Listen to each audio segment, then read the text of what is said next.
Hello नमस्कार साथियों, स्वागत है आप सभी का आपके अपने चैनल प्रियंका हिंदी एकेडमी में। साथियों, जैसा कि आप सभी हम सभी जानते हैं, परिचित भी हैं इस क्लास से कि ये क्लास जो है टीजीटी हिंदी टीजीटी हिंदी 2009 2009 में जो पेपर प्रस्तावित हुआ था, उस पेपर को हम सभी सॉल्व कर रहे हैं और इसका भाग 1 सॉल्व कर चुके हैं। भाग 1 यानी कि 60 प्रश्न सॉल्व कर चुके हैं। देखिए, एक प्रश्न पत्र होता है 125 नंबर का, है ना। लेकिन जब चारों ऑप्शन पर हम सभी बात करते हुए चलते हैं, आसपास के जितने भी प्रश्न परीक्षा में बनने लायक होते हैं, जिनसे संभावना होती है कि आने वाली परीक्षा में हो सकता है इनसे प्रश्न बन जाए, जब हम सारे प्रश्नों पर जिक्र करते चलते हैं, रचनाओं को देखते हुए चलते हैं, तो समय ज़्यादा लगता है। और जब समय लगता है तो 125 प्रश्न जो है एक साथ कंप्लीट सॉल्व हम लोग नहीं कर पाते हैं। तो जो है इस और बोर भी होने लगते हैं, है ना। तो कम पढ़ें, थोड़ा पढ़ें, लेकिन जितना पढ़ें बिल्कुल सटीक पढ़ें और वो समझ में आए, जिससे हम कभी उसमें भटके नहीं। तो हम लोगों ने क्या किया है, हम लोगों ने जो है 2 पार्ट कर लिया है इसका, है ना। 2 पार्टों में इसे बांट दिया है। एक पार्ट में 60 प्रश्न, 70 प्रश्न, जितना कर पाते हैं करते हैं। बाकी जो प्रश्न बच जाते हैं उन्हें भाग 2 में, पार्ट 2 में हम लोग उसे सम्मिलित कर देते हैं। तो इसी प्रकार से ये क्लास जो है प्रतिदिन चलती है। प्रश्नों को हम सभी प्रश्नोत्तरी सॉल्व करते हैं और यह सभी राज्य के टीजीटी पीजीटी के लिए इम्पॉर्टेंट है, एचटेट के लिए भी इम्पॉर्टेंट है। यूपी टेट में जो हिंदी से प्रश्न बनते हैं, साहित्य से या व्याकरण से जो भी प्रश्न बनते हैं, उन सभी के लिए यह इम्पॉर्टेंट है। यूजीसी नेट जेआरएफ के लिए भी ये महत्वपूर्ण है। तो ये सभी के लिए उपयोगी है, इतना मान के चलिए। और अगर मैं बताना चाहूँगी, थोड़ा बता देती हूँ आप सभी की जानकारी के लिए, मैं जानकारी देना चाहूँगी कि 2021 से ले करके 2009 तक जितने भी पेपर हुए हैं, 2009 पे हम सभी पहुँचे हैं और कोशिश रहेगी कि 2005 तक या 1 तक। वैसे तो 3-4 साल के पेपर बहुत होते हैं, लेकिन अगर हम लोगों के पास है, पेपर उपलब्ध हैं और सब संपूर्ण सिलेबस से ही, पाठ्यक्रम से ही जो है प्रश्न है और सभी प्रश्न इम्पॉर्टेंट भी हैं, तो देखने में हमें कोई हर्जा नहीं है ना। बाकी आप अपने नोट्स से पढ़ते रहिए, जो भी आपके पास बुक हो आप पढ़ते रहिए अपनी से, और इस चैनल के माध्यम से आपको प्रैक्टिस कराई जाती रहेगी। तो अगर आप परेशान हैं कि पेपर कहीं मिल नहीं रहा है, पता नहीं कैसे प्रीवियस ईयर क्वेश्चन पेपर कैसे आते हैं, कितने प्रश्न का नंबर का होता है, कैसे क्या होता है, तो आपको इस चैनल पर बड़े आसानी से मिल जाएगी। प्लेलिस्ट बना दी गई है, आप कहीं भटकिए नहीं, परेशान मत होइए, अपनी तैयारी करिए और यहाँ आपको मिल जाएगी। इसके बाद जब हम ये सब हम लोग सॉल्व कर लेंगे, तब हम लोग पीजीटी पे जुटेंगे, पीजीटी को सॉल्व करेंगे, ठीक है, पीजीटी पे जुटेंगे। तो आज की क्लास हम 71 नंबर से 61 नंबर से प्रारंभ करते हैं। 61 नंबर का जो प्रश्न है, लंबोदर उदाहरण है बहुब्रीहि समास का, द्वंद्व समास का, द्विगु समास का, कर्मधारय समास का। तो जो लंबोदर है, लंबम उद्रम यस्य, यानी कि लंबोदर क्या है, लंबा है उधर जिसका, अर्थात कौन है, इसमें जब किसी तीसरे की बात हो, जहाँ पर किसी तीसरे की बात हो, वहाँ क्या होता है, जहाँ कोई तीसरा पद प्रधान होता है ना, तो वहाँ पर बहुब्रीहि समास होता है। कौन सा समास होता है, बहुब्रीहि, यानी कि गणेश जी होंगे ना, इसका गणेश जी होंगे। बहुब्रीहि समास का उदाहरण होता है लंबा उदर जिसका, अर्थात गणेश जी, है ना। तो इस प्रकार से, और द्वंद्व समास जहाँ पर दोनों पद प्रधान होते हैं, समास में प्राय 2 पद होते हैं, प्रथम पद को पूर्व पद और द्वितीय पद को उत्तर पद कहा जाता है। और द्विगु समास संख्यावाची होता है, पहला पद इसका क्या होता है, संख्यावाची होता है, और कर्मधारय विशेषण विशेष्य का संबंध होता है। इतना आप जो है साधारण भाषा में इतना आप समझे रहिए, और दिमाग अगर लगाएंगे तो बहुत आसानी से कर ले जाएंगे। आगे है जो है, इनमें से किस शब्द के पर्यायवाची गलत है। कमल का हो गया जलज, पंकज सरोज, जा का मतलब होता है जन्म लेने वाला, और इसी में अगर दा हो जाता जो है पंकज नहीं होता, जलद हो जाता अगर, तो ये बादल का हो जाता, है ना। लेकिन जो है ये किसका है, कमल का सही है। पुष्प कुसुम फूल, ये भी सही है, दोनों सही है, हमारा गलत पूछा गया है। ऑप्शन 3 देख लेते हैं, ऑप्शन 3 को देखते हैं, सरस्वती गिरा भारती, ये भी सही है। अब सूर्य का दिवस नहीं होगा, दिवस का मतलब होता है दिन, तो हमारा करेक्ट आंसर यही हो जाएगा, चौथा हो जाएगा, है ना। आगे हम देखेंगे, और अपव्यय शब्द का विलोम है अधिव्यय, व्यय मितव्यय। अपव्यय है ना, अत्यधिक जो खर्च करता है, मितव्यय कम खर्च करने वाला। करेक्ट आंसर हमारा 3 हो जाएगा, क्या होगा, 3 हो जाएगा। अगले प्रश्न पर हम सभी चलते हैं। अगला प्रश्न है, चैन की बंसी बजाना का अर्थ है। साइकिल की चैन की बांसुरी बना करके बजाना, मौज करना, फुर्सत में बंसी बजाना, बेरोजगार होना। चैन की बंसी बजाना, चैन की बंसी बजाना यानी कि मौज करना। करेक्ट आंसर इसका क्या होगा? मौज करना। करेक्ट आंसर हमारा 2 हो जाएगा। आगे देखेंगे अगला प्रश्न जो है हमारा 65 नंबर का है। रघुवंशम किसकी रचना है? संस्कृत साहित्य से भी जो है रचना और रचनाकारों को पढ़ा दिया गया है, आप चाहे तो चैनल पर देख सकते हैं। रघुवंशम, रघुवंशम कुमार संभवम, है ना, ये रचना किसकी है? रघुवंशम ये किसकी है? कालिदास की रचना है ना। और नाट्यशास्त्र भरत मुनि की है, नाट्यशास्त्र जो कि बहुत ही इंपॉर्टेंट रचना है नाट्यशास्त्र। और आगे हम सभी देखते हैं महाकवि कालिदास की और रचनाओं की अगर हम बात किया जाए तो अभिज्ञान शाकुंतलम इनका नाटक है 4 अंकों का, ये बहुत ही महत्वपूर्ण है। मेघदूतम है, रघुवंशम कुमार संभवम, ये दोनों महाकाव्य हैं, है ना। और व्यास की बात अगर की जाए, ये जो व्यास हैं, व्यास का जो है इन्होंने वेद की रचना की, भरत मुनि का नाट्यशास्त्र, चाणक्य की कृति अर्थशास्त्र है, ये चाणक्य की क्या है? अर्थशास्त्र है। आगे हम बढ़ते हैं 66 नंबर के प्रश्नों पे। रमा शब्द में, रमा शब्द के रूप की सप्तमी विभक्ति का बहुवचन में होगा। रमा शब्द के रूप की सप्तमी विभक्ति का बहुवचन होगा। रामासु, रामाणाम, रामयो, रामायाम, रमायाम।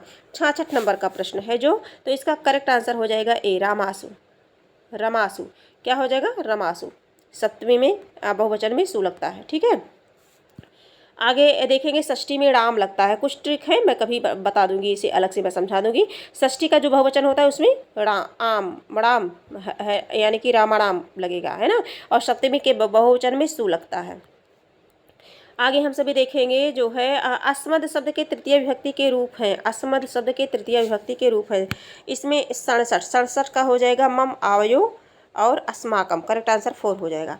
आगे बढ़ते हैं हम सब जो है हिंदी साहित्य में निम्नलिखित पंक्तियाँ जो है निम्नलिखित पंक्तियाँ किसके द्वारा लिखी गई हैं? जतप सुदास सुदक्षिण, ये तो जो है जान ही रहे हैं आप सही, पेपर बहुत ज़्यादा टफ तो नहीं था। और फिर ये बहुत पहले का है, 2009 का है, तो किस तरह से प्रश्न बनते थे और आज के ज़माने में किस तरह से प्रश्न बनते हैं। फिलहाल पहले इंटरव्यू होता था, है ना।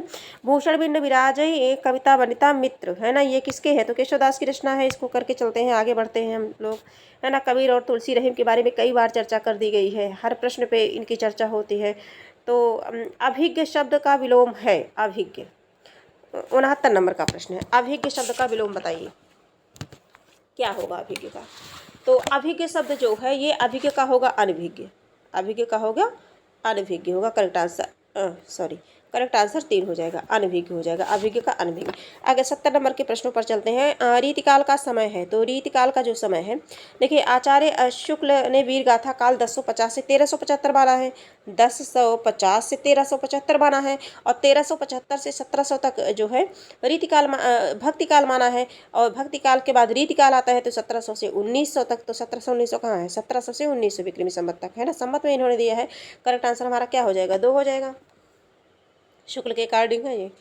आगे देखेंगे 71 नंबर का प्रश्न देखेंगे। कनक कनकते सौगुनी मादकता अधिकार में कौन सा अलंकार है? कनक कनकते सौगुनी, ये तो बहुत ही फेमस, बहुत चर्चित उदाहरण है, ये यमक अलंकार है ना। 3 बेर खाती थी, 3 बेर खाती है। आगे हम सभी देखेंगे कनक कनकते सौगुनी, ये यमक अलंकार है ना। एक ही वर्ण की आवृत्ति जहाँ एक से अधिक बार आए वहाँ पर अनुप्रास होता है। श्लिष्ट का मतलब होता है चिपका हुआ, है ना, एक ही शब्द होता है लेकिन उसके अर्थ अनेक होते हैं। इसी तरह से है आगे अगर हम सभी चर्चा करें प्रश्न पर, तो प्रश्न है हमारा 72 है। सख नील नभस्सर से निकला यह हंस आहा तिरता तिरता, अवतारक वक्त शेष नहीं निकला जिनको चरता चरता में रूपक अलंकार का कौन सा प्रकार प्रयुक्त हुआ है? सांग रूपक, निरंग रूपक, परंपरित रूपक। इसमें पूछा गया है रूपक के कई भेद हैं, रूपक के कई भेद हैं रूपक अलंकार के, और इसमें पूछा गया है कि उसका कौन सा भेद है इसमें। तो इसमें है जो है इसमें सांग रूपक है, इसमें क्या है? सांग रूपक है। आगे हम सभी देखेंगे सांग रूपक, जो देखिए जिस रूपक में उपमेय के अंगों अथवा अवयवों पर उपमान के अंगों अथवा अवयवों का आरोप किया जाता है वहाँ सांग रूपक अलंकार होता है। आगे हम सभी बढ़ते हैं 73 नंबर के प्रश्न पर चलते हैं। प्रश्न संख्या 73, सही युग्म चुनिए, भाषा से संबंधित प्रश्न है। पश्चिमी हिंदी खड़ी बोली कौरवी, बिहारी हिंदी मारवाड़ी, पूर्वी हिंदी गढ़वाली, पहाड़ी हिंदी बघेली। तो इसमें जो सही युग्म है इसका जो करेक्ट आंसर होगा ए होगा। करेक्ट आंसर क्या हो जाएगा? ए हो जाएगा। देखिए पश्चिमी हिंदी के अंतर्गत जो है खड़ी बोली आती है। खड़ी बोली को कौरवी भी कहते हैं। हरियाणवी, बुंदेली, ब्रजभाषा, कन्नौजी ये सभी जो है पश्चिमी हिंदी के अंतर्गत आती है। पूर्वी की अगर बात करें तो जो है पूर्वी में आएगा अवधी, बघेली, छत्तीसगढ़ यानी कि ABC के नाम से जिसे हम जानते हैं ट्रिक के माध्यम से। और अगर हम बिहारी हिंदी की बात करते हैं तो मैम भोज यानी कि मैथिली, मगही, भोजपुरी और बज्जिका भी आती है, एक भाषा है बज्जिका, है ना। और पहाड़ी हिंदी की बात करें तो पहाड़ी, मध्यवर्ती पहाड़ी में आएगी। तो ये करेक्ट आंसर हमारा इसमें क्या प्रश्न पूछा है? सही युग्म चुनने को पूछा है। हाँ तो यही तो सही था, बाकी सारे गलत थे। आगे हम सभी देखेंगे इनमें से बिहारी हिंदी का रूप नहीं है। बिहारी हिंदी का रूप नहीं है तो बिहारी हिंदी अवधी नहीं है। करेक्ट आंसर हमारा बी हो जाएगा, अवधी नहीं है बिहारी हिंदी का रूप। अभी ऊपर हम लोग ने देखा ही। 75 नंबर का जो प्रश्न है, हिंदी की शाह ध्वनियाँ है शा, शा, शा, इचु, ऐशा, नाम, तालु, है ना। वर्णमाला जो है पढ़ा होगा आपने, और हम लोगों ने जो पढ़ा था तो जो संस्कृत में हम लोगों ने याद कर लिया था तो वो कभी भूलता नहीं, याद रहता है। सबके अपने अपने याद करने के ट्रिक हैं, कौन किसको किस तरह से याद होता है ना। तो इचु, ऐशा, नाम, तालु, इचु, ऐशा, नाम, तालु, या और शा और ई वर्ग, ई का ई और चा, छा, ये सभी तालु में आते हैं तो तालव्य सा हो जाएगा। और अगर इसकी बात करें तो ये जो है दंत सा हो गया, है ना। और ये सा क्या है? मूर्धन्य सा है। आगे हम चलते हैं। हाँ ये लिखा भी गया है, देखिए। सही युग्म का चयन कीजिए। भगवत शरण उपाध्याय, विलायत यात्रा, देवेंद्र सत्यार्थी, तूफानों के बीच, रामवृक्ष, बेनीपुरी, हिमालय यात्रा, मोहन राकेश, आखिरी चट्टान तक। 76 नंबर का जो प्रश्न है, प्रश्न संख्या 76। 76 नंबर का जो प्रश्न है इसका करेक्ट आंसर हो जाएगा देवेंद्र सत्यार्थी। देवेंद्र सत्यार्थी, तूफानों के बीच। देवेंद्र सत्यार्थी, तूफानों के बीच, करेक्ट आंसर हमारा 2 हो जाएगा। अगर हम यही भगवत शरण उपाध्याय की बात करते हैं तो वह दुनिया मैंने देखा, वह दुनिया मैंने देखा, कलकत्ते से पीकिंग एवं सागर की लहरों के पार, रामवृक्ष, बेनीपुरी का यात्रा वृतांत, पैरों में पंख बांधकर, पैरों में पंख बांधकर। आगे हम सभी बढ़ते हैं 77 नंबर के प्रश्न को चलते हैं। प्रश्न संख्या 77 देखेंगे। प्रश्न बहुत ज़्यादा टफ नहीं है इसलिए थोड़ा सा स्पीड बढ़ाएंगे जिससे प्रश्न जो है आसानी से जल्दी थोड़ा सा हो जाए, है ना। देखिए सूची ए कूट सही, सूची ए का सूची बी से मिलान कीजिए और दिए गए कूट से सही उत्तर को चुनिए। सूची ए और सूची 2। सूरदास, सूरदास किसका है? सूरदास का क्या है? सूरदास का सूरसागर है। कितना मतलब कैसे प्रश्न है? सूरसागर है ना। उद्धव शतक जगन्नाथ दास रत्नाकर का है और बीजक कबीर का है। सुमित्रानंद पंत का लोकायतन है। इसमें करना ही क्या है ना। इसमें क्या करना है? ये देखिए करेक्ट आंसर इसका 1 हो जाएगा। आगे हम बढ़ते हैं। परिमल किस कवि की रचना है? परिमल गीतिका अनामिका, है ना। परिमल गीतिका अनामिका। कुकुरमुत्ता राम की शक्ति पूजा तुलसीदास किसकी रचना है? ये सभी तो ये सभी है निराला जी की रचना है। अब यही बात आ ही गई है तो हम सभी देख लेते हैं, जब चर्चा हो ही रही है तो हम सभी देख लेते हैं इनके बारे में। 78 नंबर का प्रश्न है, इनके बारे में देख लेते हैं। किसके बारे में? मैथिली शरण गुप्त के बारे में देख लेते हैं। जैसे इनकी जो रचना है जयद्रथ वध है, पंचोटी है। साकेत जो कि बहुत इंपॉर्टेंट है, यशोधरा झंकार। और जयशंकर प्रसाद की रचना है झरना, आंसू लहर, कामायनी, उर्वशी, है ना। ये सारी चीज़ें हैं। और दिनकर की रचना है रेणुका, प्राणभंग, हुंकार, स्मृति, उर्वशी जो कि बहुत ही महत्वपूर्ण है। आगे हम सभी बढ़ते हैं, प्रश्नों पर चलते हैं। प्रश्न संख्या 79। जयशंकर प्रसाद की कामायनी की भाषा है। कामायनी किस भाषा में है पूछ रहा। चारों ऑप्शन देखिए, आप सभी बताइए कि क्या है। तो कामायनी क्या है? ब्रजभाषा, अवधी, सधुक्कड़ी नहीं है बल्कि क्या है? खड़ी बोली में है। किस में है? खड़ी बोली में है। जयशंकर प्रसाद की जो कामायनी है खड़ी बोली में है और इसमें कितने 15 सर्ग हैं। 15 सर्ग पूछे जाते हैं, 15 सर्ग पूछे जाते हैं। और कामायनी में मन का और श्रद्धा जो है हृदय का प्रतीक है। और इसके बाद जो इड़ा है वो बुद्धि का प्रतीक है। यहाँ से प्रश्न कई बार कई तरह के बनते हैं, है ना। आगे हम सभी देखेंगे 80 नंबर के प्रश्न को देखेंगे। समय के आरोही क्रम में कौन सी रचना पहले आई है? समय के आरोही क्रम में समय के आरोही क्रम में कौन सी रचना पहले आई है? अंधेर नगरी, त्यागपत्र, आत्मनेपद, इन सब के सन को पहले देख लेते हैं हम सभी सबसे पहले देखेंगे अंधेर नगरी। तो भारतेंदु हरिश्चंद्र जी की है, 1882, है ना। धर्मवीर भारती जो है 1937 हो गया। और ये जो आत्मनेपद है ये आ गया। आत्मनेपद 1960 में। किसका है? अज्ञे का है। तुम चंदन हम पानी, विद्यानिवास मिश्र 1900 जो है 57 है। तो अपने आप ही स्पष्ट हो गया। सबसे पहले कौन सा है? अंधेर नगरी है ना, क्योंकि ये 1882 की रचना है। आगे हम सभी देखेंगे 81 नंबर के प्रश्नों पर चलते हैं। प्रश्न संख्या 81।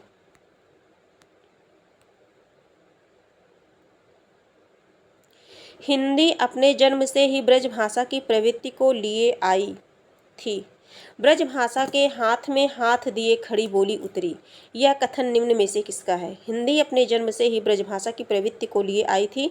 ब्रजभाषा के हाथ में हाथ दिए खड़ी बोली उतरी। निम्न यह कथन किसका है? 2 बार इसलिए पढ़ा गया कि ये पूछा जा सकता है ना। Bharatendu Harishchandra, Acharya Ramchandra Shukla, doctor Satyendra, doctor Nagendra. 81 number का जो प्रश्न है ये हो जाएगा आचार्य रामचंद्र शुक्ल का हो जाएगा। शुक्ल के कथन जितने भी होते हैं सब बहुत ही इंपॉर्टेंट होते हैं, है ना।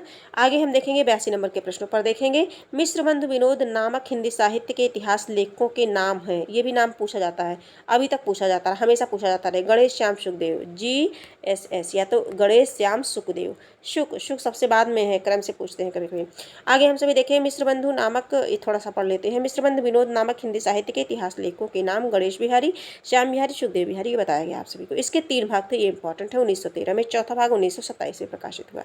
4551 कवियों का इसमें उल्लेख किया गया है। इनमें से कौन सा कथन असत्य है? देखिए 4 कथन है, असत्य बताना है। 83 नंबर का प्रश्न है।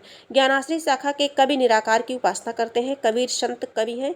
प्रभु जी तुम चंदन हम पानी, रैदास की पंक्ति है। संत तुलसीदास ज्ञानाश्रय शाखा के कवि हैं। तो जो 83 नंबर का प्रश्न है हम देखेंगे इसमें 83 नंबर के प्रश्न, संत तुलसीदास जो है ज्ञानाश्रय शाखा के कवि हैं। इसमें असत्य बताना है, तो असत्य तो हमारा यही हो जाएगा, चौथा हो जाएगा, है ना, कि तुलसीदास सगुण काव्यधारा के राम भक्ति शाखा के अंतर्गत आते हैं, और इसमें कहा गया है कि ज्ञानाश्रय शाखा के अंतर्गत आते हैं, तो इसलिए हमारा ये गलत हो जाएगा। अगले प्रश्न पर चलते हैं। प्रश्न संख्या 84 देखते हैं। निम्न में से कौन सा ग्रंथ केशव का नहीं है? केशव का नहीं है। देखिए रामचंद्र बहुत फेमस है, विज्ञान गीता भी है, कविप्रिया भी। भाषा भूषण इनका नहीं है। भाषा भूषण किसका है? भाषा भूषण जो है जसवंत सिंह का है। भाषा भूषण किसका है? जसवंत सिंह का है। हम आगे प्रश्नों पर चलते हैं। प्रश्न संख्या 85 देखते हैं। प्रश्न संख्या जो है 85 देखते हैं।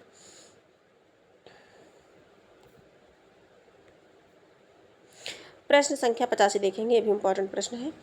आचार्य रामचंद्र शुक्ल ने हिंदी साहित्य का इतिहास के आधुनिक गद्य साहित्य का प्रवर्तन के अंतर्गत प्रथम उत्थान की कालावधि निर्धारित की है। प्रथम उत्थान की बात की जा रही है, तो आचार्य रामचंद्र शुक्ल ने जो है प्रथम उत्थान की 1925 से 1950 विक्रमी तक, यानी कि करेक्ट आंसर 2 हो जाएगा। प्रथम उत्थान 1925 से 1950। आगे हम सभी देखेंगे 86 नंबर के प्रश्न को देखेंगे। वैदेही वनवास नामक काव्य लिखा है। वैदेही वनवास, प्रिय प्रवास वैदेही वनवास, हरिऔध यानी कि अयोध्या सिंह उपाध्याय हरिऔध जी की रचना है। करेक्ट आंसर हमारा 2 हो जाएगा। प्रिय प्रवास इनकी रचना हो गई। पदम प्रसून हो गया। चुभते चौहते चौखे चौहते, रस कलश, है ना, ये सारी रचनाएं इन्हीं की हैं। आगे हम सभी चलते हैं। जो है रत्नाकर शब्द किस कवि के साथ जुड़ा है? जगन्नाथ दास रत्नाकर के साथ जुड़ा है ना। करेक्ट आंसर हमारा क्या हो जाएगा? 2 हो जाएगा। जो है प्रश्न थोड़ा सा इजी है, और तैयारी आप सभी की बहुत बेहतर हुई है, इसलिए इस पर ज़्यादा टाइम नहीं देना चाहते हैं। आगे बढ़ना चाहते हैं, प्रश्नों को देखना चाहते हैं किस प्रकार के प्रश्न है। रंग में भंग नामक काव्य कृति के रचयिता है। रंग में भंग किसकी है? रंग में भंग काव्य कृति किसकी है? तो रंग में भंग किसकी है? मैथिली शरण गुप्त जी की है ना। रंग में भंग जयद्रथ वध, भारत भारती जो कि बहुत ही इंपॉर्टेंट रचना है। भारत भारती, पंचवटी, झनकार, साकेत, यशोधरा, द्वापर, जय भारत, विष्णुप्रिया। मलूकदास एवं तुलसीदास ये दोनों भक्ति काल के कवि थे। अगर इन दोनों की चर्चा की जाए तो ये दोनों किस काल के थे? भक्ति काल के कवि थे। लेकिन अगर हम भिखारी दास की बात करें, भिखारी दास की बात करते हैं तो ये रीत काल के कवियों में आते हैं। 89 नंबर के प्रश्नों को देखेंगे। मार्ग के दोनों तरफ वृक्ष हैं। मार्ग के दोनों तरफ वृक्ष हैं का अनुवाद संस्कृत में है।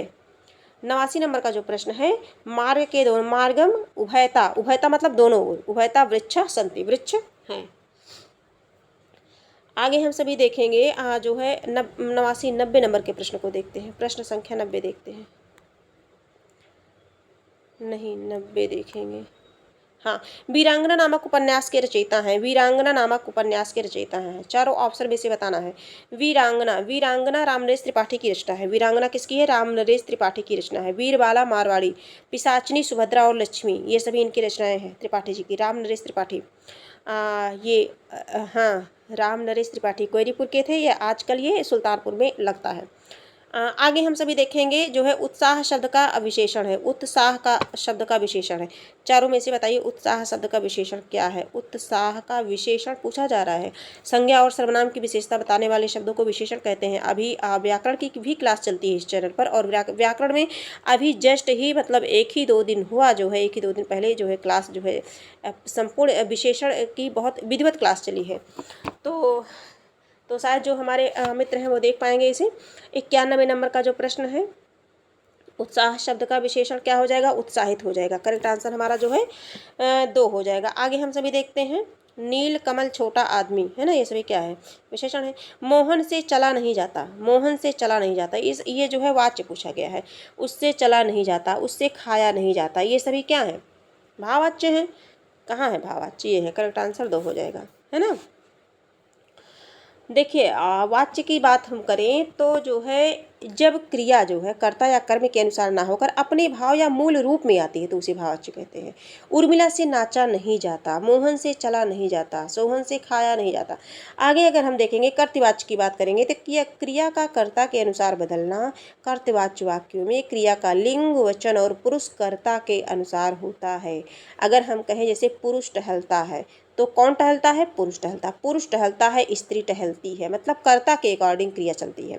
कर्मवाच्य की अगर बात किया जाए, यहीं ये जो कर्मवाच्य है अगर इसके बारे में हम जानना चाहें तो कर्मवाच्य में क्रिया कर्म के अनुसार रूप बदलती है। क्रिया के लिंग वचन पुरुष कर्म के अनुसार होते हैं, कर्ता के अनुसार नहीं, कर्म के अनुसार। कर्मवाच्य में कर्म के अनुसार, कर्तवाच्य में कर्ता के अनुसार होते हैं, भाववाच्य में भाव के अनुसार होते हैं, उसका व्यक्ति का जो निजी मूल भाव होता है उसके अनुसार होते हैं। तो कर्मवाच्य की बात करें, लड़के ने फल खाया, लड़के ने फल खाया। आगे हम सभी देखेंगे, शायद समझ पा रहे होंगे आप सभी। आगे हम सभी देखेंगे 93 नंबर का प्रश्न है, आज गणित के अध्यापक ने कक्षा नहीं ली। वाक्य में अर्थ आधार पर वाक्य है, कौन सा वाक्य है, नहीं ली, निषेधात्मक वाक्य है। कौन सा है, निषेधात्मक वाक्य है, यानी कि करेक्ट आंसर जो है 2 हो गया। ठीक है, देखिए वाक्य के कितने भेद हैं, अर्थ के आधार पर वाक्य के 8 भेद हैं। अर्थ के आधार पर वाक्य के 8 भेद हैं। मैंने जो है शॉर्ट वीडियो में ये अभी एक जो है कराया था। अर्थ के आधार पर 8 भेद हैं, 8 की चर्चा भी मैंने की थी जो है पिछली में। विधानवाचक वाक्य हो गया, निषेधवाचक वाक्य, प्रश्नवाचक वाक्य, इच्छावाचक, संदेहवाचक, विस्मयादिवाचक, आज्ञावाचक, संकेतवाचक, इतने हो गए। अब हम सभी देखते हैं 94 नंबर के प्रश्न को देखते हैं। महाकवि कालिदास किस अलंकार के लिए प्रसिद्ध हैं। देखिए एक जो भी विद्यार्थी जो हमारे मित्र हैं जो हमसे जो है हमारी क्लास देखते हैं उन्हें पता होगा कि उपमा कालिदासस्य भारवे अर्थ गौरवम्, उपमा कालिदासस्य भारवे अर्थ गौरवम्, दंडिना पदलालित्यम माघे संति त्रयोगुणा। ये सूत्र याद कर लीजिए, आपको 3-4 प्रश्न अपने आप समझ में आ जाएंगे, है ना। तो उपमा कालिदासस्य, कालिदास उपमा के लिए जाने जाते हैं। भारवे, भारवी अर्थ गौरव के लिए जाते हैं। दंडी पदलालित्य के लिए जाने जाते हैं। माघे संति त्रयोगुणा, यानी कि माघ में तीनों गुण तो मतलब विद्यमान हैं, तीनों के लिए जाने जाते हैं। तो इस तरह से आप याद कर सकते हैं। करेक्ट आंसर इसका ए हो जाएगा। आगे हम सभी बढ़ते हैं, प्रश्न संख्या 95 देखते हैं। 95 नंबर का प्रश्न है, निम्नलिखित में कौन सा शब्द पताका का पर्यायवाची नहीं है। थोड़ा सा दिख रहा है, बहुत वो हो जा रहा है ना, स्पष्ट नहीं होगा, देख लेते हैं ऐसे ही। कौन सा नहीं है, तो प्रस्तर नहीं है। देखो झंडा हो गया, निशान हो गया, ध्वज हो गया, सभी परिचित है इससे, तो ये पताका का है। लेकिन ये नहीं पूछा है तो प्रस्तर नहीं है।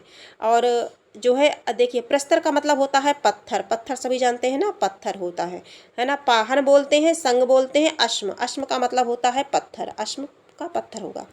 आगे हम सभी देखते हैं, रज्जु शब्द का हिंदी में अर्थ है रज्जु। रज्जु का मतलब होता है रस्सी, क्या होता है, रस्सी होता है। रज्जु का मतलब होता है रस्सी। करेक्ट आंसर 3 हो जाएगा। जिसमें धैर्य ना हो के लिए एक शब्द है। 97 नंबर का प्रश्न है। 97 नंबर का प्रश्न है, जिसमें धैर्य ना हो मतलब उसे क्या कहेंगे, अधीर कहेंगे, अधीर बोलेंगे उसे। एक शब्द में क्या बोलेंगे, अधीर बोलेंगे। आगे देखेंगे, आवरण शब्द का विलोम है। विलोम का अर्थ जान ही रहे हैं, विपरीतार्थक होता है। तो 98 नंबर अनावरण हो जाएगा। करेक्ट आंसर हो जाएगा। 99 प्रश्न देखेंगे, निम्नलिखित में से हनुमान का पर्यायवाची शब्द नहीं है। पवन सुत, राम भक्त, बजरंगबली, कपीश्वर। देखिए ये प्रश्न, देखिए ध्यान दीजिए, ये 99 नंबर का प्रश्न है। तो राम भक्त अगर राम भक्त, राम के भक्त, तो राम भक्त एक प्रकार से अगर देखा जाए तो थे, ऐसा नहीं है, राम ही को तो वो मानते थे अगर अर्थ के अकॉर्डिंग लगाया जाए तो, लेकिन ये सब ज़्यादा स्पष्ट है, राम भक्त तो सभी हो सकते हैं, है ना, इसलिए तो जो है आगे हम सभी देखेंगे। करेक्ट आंसर इसका एक हो जाएगा। मेवाती किस उपभाषा वर्ग की बोली है? 100 नंबर का प्रश्न है। मेवाती, मेवाती राजस्थानी उपभाषा वर्ग की बोली है, राजस्थानी करेक्ट आंसर 2 हो जाएगा। आगे हम सभी देखेंगे निम्नलिखित में से कर्मधारय का समास नहीं है, कर्मधारय का समास नहीं है। चक्रपाणी, चतुर्युगम, माता पिता, नीलोत्पलम, है ना, 1 नंबर 101। तो नीलोत्पलम करेक्ट आंसर हमारा जो है 3 हो जाएगा, है ना। वह समास जिसका पहला पद विशेषण दूसरा पद विशेष से होता है, उसमें कौन सा कर्मधारय समास होता है? तो नीलोत्पलम में क्या है? कर्मधारय है। कर्मधारय समास किसमें है? तो नीलोत्पलम में है, ठीक है। आगे हम सभी देखेंगे 102 नंबर के प्रश्न को देखेंगे। प्रश्न संख्या 102। गौशाला शब्द में कौन सा समास है? गौशाला, गाय के लिए शाला, गौशाला यानी कि तत्पुरुष समास है ना, तत्पुरुष समास है। आगे हम सभी देखेंगे 3 नंबर के प्रश्नों को देखेंगे। प्रश्न संख्या 3 देखेंगे, 25 तक करना है। संस्कृत काव्य में पद लालित्य के लिए, देखिए अभी मैंने बताया ना, उपमा कालिदास से भारवे अर्थ गौरवम दंडिना पद लालित्यम, तो पद लालित्य के लिए दंडिना यानी कि करेक्ट आंसर हमारा 4 हो जाएगा। चलते हैं आगे बढ़ते हैं, आगे बढ़ेंगे भाई। माघ की जो है शिशुपाल वधम रचना है और भारत की है किरातार्जुनियम। दंडी की काव्यादर्श 10 कुमार चरितम। देखिए दासे दंडी और दासे दर्श यानी कि काव्यादर्श और 10 कुमार चरितम, बहुत मोस्ट इंपॉर्टेंट रचना है ये सभी। आगे हम सभी देखेंगे काव्य का वह गुण जो चित्त में तेज और स्फूर्ति का संचार करता है, कौन सा गुण कहलाता है? तेज, जहाँ पर तेज की बात है वहाँ पर तुरंत ओज लगा दो, क्या है? चौथे का क्या हो जाएगा? ओज हो जाएगा। आगे हम सभी देखेंगे तरु रिपु, रिपुधरि देख के बिरहिन तिय अकुलाय में कौन सा काव्य दोष है? 5 नंबर का प्रश्न देखेंगे। तो तरु रिपु, इसमें क्लिष्ट का अर्थ कठिनाई है ना, अर्थ को दुरूह बनाने वाले शाब्दिक चमत्कारों के प्रयोग से क्लिष्टत्व दोष में काव्य आ जाता है, दोष काव्य में आ जाता है, हाँ काव्य में दोष आ जाता है क्लिष्टत्व। तो इसका करेक्ट आंसर हो जाएगा, यही हो जाएगा, तरूरी पुरी पुधरी देख के बिरहिन तिय अकुलाय, है ना। आगे हम सभी देखेंगे क्लिष्टत्व दोष है इसमें जो है। आगे देखेंगे वह सममात्रिक छंद जिसके प्रत्येक चरण में 24 मात्राएं हो तथा प्रत्येक चरण में 11 एवं 13 मात्रा पर यति हो। जहाँ 24 की, जब 24 मात्रा की बात आ जाएगी तो वहाँ कौन सा हो जाएगा? वो तो रोला हो जाएगा, रोला है ना, 24 का रोला हो जाएगा। और सोठा का तो अर्ध सममात्रिक छंद है ना, 11 विषम में 11 और सम में 13, ठीक है। और आगे हम सभी देखते हैं रहीमन चुप है बैठिए देख दिनन को फिर जब नी के दिन आई हैं बनत न लगी हैं देर। 7 का है, किसका है ये बताइए, किसका है? तो ये क्या है, कौन सा छंद है? तो इसमें दोहा छंद है। कौन सा छंद है? दोहा छंद है। दोहा में परिभाषा सभी परिचित है। आगे बढ़ते हैं। लखनऊ में आयोजित 1936 में प्रगतिशील लेखक संघ के ऐतिहासिक आयोजन के अध्यक्ष थे। 1936 में प्रगतिशील लेखक संघ, 108 नंबर का प्रश्न है। 108 नंबर के प्रश्नों की अगर हम बात करें तो जो 108 नंबर का प्रश्न है इसका करेक्ट आंसर हो जाएगा प्रेमचंद। कौन थे? प्रेमचंद थे। करेक्ट आंसर 1 हो जाएगा। विख्यात मार्क्सवाद समीक्षक हैं, विख्यात मार्क्सवाद समीक्षक है रामविलास शर्मा, शांतिप्रिय द्विवेदी, आचार्य रामचंद्र शुक्ल, रामस्वरूप चतुर्वेदी। 109 नंबर का प्रश्न है। तो करेक्ट आंसर इसका हो जाएगा रामविलास शर्मा। क्या होगा? रामविलास शर्मा हो जाएगा। आगे हम बढ़ते हैं। आपका बंटी उपन्यास की लेखिका है। आपका बंटी, चारों में से बताना है आप सभी को। आपका बंटी तो मन्नू भंडारी का है ना, आपका बंटी मन्नू भंडारी की रचना है। आपका बंटी, महाभोज, 1 इंच मुस्कान। और मृदुला गर्ग की अगर हम बात कर ले, इंपॉर्टेंट है इसलिए जिक्र करना जरूरी है। मृदुला गर्ग का उपन्यास है चितकोबरा उसके हिस्से की धूप। वंशज बहुत इंपॉर्टेंट है, चितकोबरा उसके हिस्से की धूप। कृष्णा शोभती, मित्रों मरजानी, सूरजमुखी अंधेरे में, मित्रों मरजानी, सूरजमुखी अंधेरे में, जिंदगी नामा। उषा प्रियंवदा की भी बात कर लेते हैं, यही है। तो 55 खंभे लाल दीवारें, रुकोगी नहीं राधिका, बहुत इंपॉर्टेंट है। आगे हम सभी देखेंगे हिंदी का प्रथम दुखांत नाटक है रणधीर प्रेम मोहिनी। करेक्ट आंसर 3 हो जाएगा। चलेंगे आगे बढ़ेंगे। और रणधीर प्रेम मोहिनी। आगे देखेंगे ध्रुव श्रावणी नाटक की रचना किसने की? ध्रुव श्रावणी जयशंकर प्रसाद की। चंद्रगुप्त, स्कंदगुप्त, ध्रुव श्रावणी। महत्वपूर्ण रचना जो है नाटक है इस हरिश्चंद्र उनका, जयशंकर प्रसाद का, है ना। देखिए सज्जन हो गया, करुणालय प्रायश्चित, राजश्री विशाखा अजातशत्रु, जन्मेजय का नायक कामना, चंद्रगुप्त स्कंदगुप्त एक होंठ और ध्रुव सावनी। तो ध्रुव सावनी पूछी गई है। 112 नंबर के प्रश्न को देखते हैं। 12 हो गया है। 13 देखते हैं। जो पहले कभी ना हुआ हो, अभूतपूर्व। अभूतपूर्व, भूतपूर्व मतलब अभूतपूर्व, जो ना हुआ, कभी ना हुआ हो। आगे हम सभी देखेंगे आँख की किरकिरी होने का अर्थ है, आँख की किरकिरी होने का अर्थ है अप्रिय लगना। मतलब अगर हम किरकिरी आँख में लगा लेंगे तो हमारी आँख में चुभेगा। तो मतलब कोई ऐसा व्यक्ति हो जो हमको चुभे, जिसको देख के हम मेरा मन ना लगे, अच्छा ना लगे मुझे, है ना, तो वही चीज़ है आँख की किरकिरी। ऐसे अर्थ लगा के याद कर लो, कभी भूलोगे नहीं।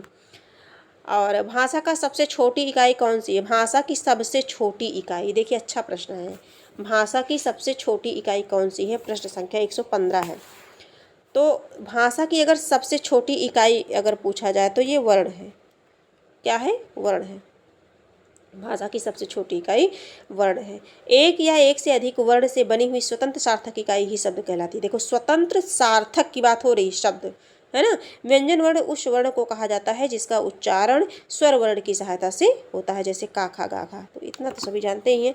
आगे हम बढ़ते हैं, 16 नंबर के प्रश्नों पर चलते हैं। बस प्रश्न कंप्लीट ही होने वाले हैं, बहुत ज़्यादा नहीं है।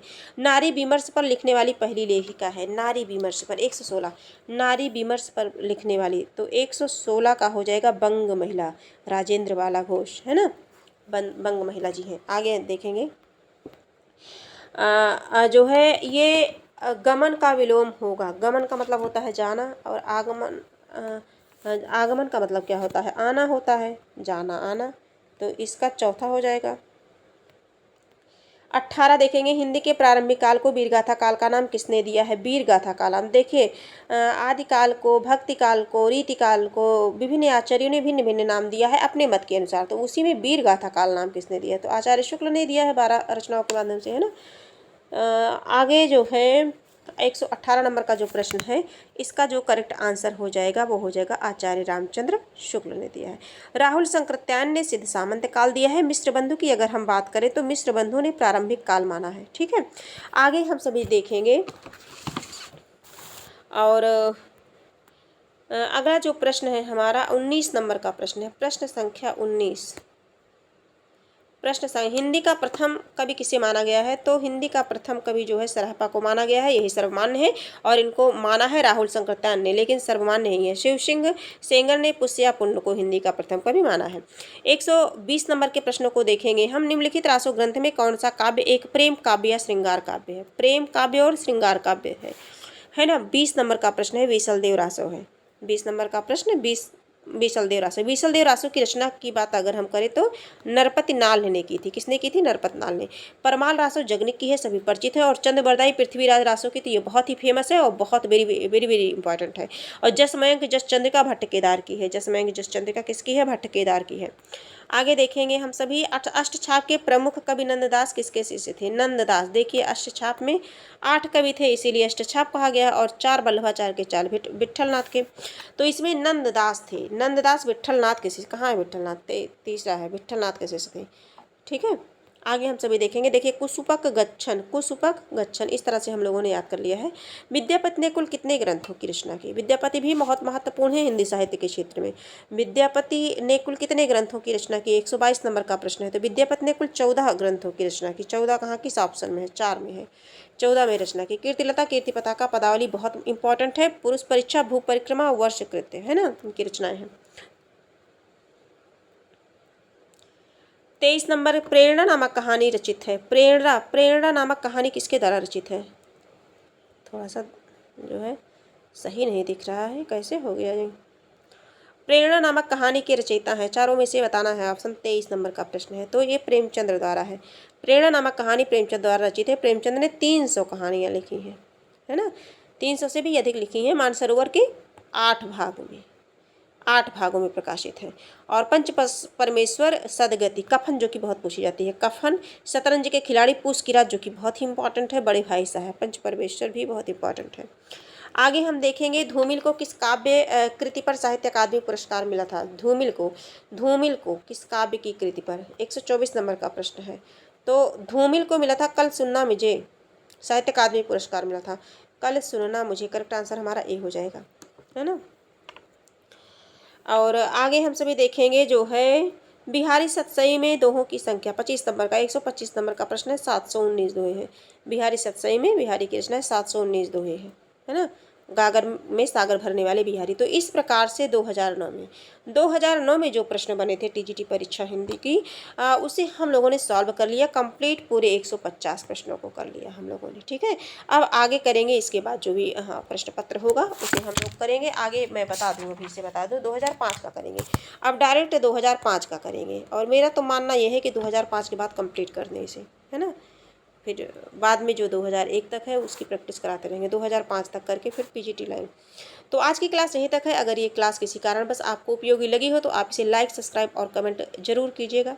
आपका एक लाइक, सब्सक्राइब हमारे लिए बहुत मायने रखता है, हमारे लिए बहुत मायने रखता है। आपके प्यार और सपोर्ट की मुझे बहुत ही आवश्यकता है, और आप सभी ऐसे पढ़ते लिखते रहिए। आप सभी के लिए महत्वपूर्ण कंटेंट इस चैनल के माध्यम से निःशुल्क रूप में डेली प्रोवाइड होता रहेगा, और आप सभी मेहनत करिए। हमारी शुभकामना आप सभी के साथ है, और जो भी होगा जैसे भी होगा, अगर कोई टॉपिक आपको टफ लगता है तो आप उसे कमेंट बॉक्स में लिख सकते हैं। उस पर हम सभी क्लास लेंगे, फिर प्रश्नोत्तरी बनाएंगे, उसे कई बार पढ़ पढ़ करके उसे एकदम ईजी बना लेंगे। तो आज की क्लास यहीं तक है, फिर हम मिलेंगे, तब तक के लिए धन्यवाद।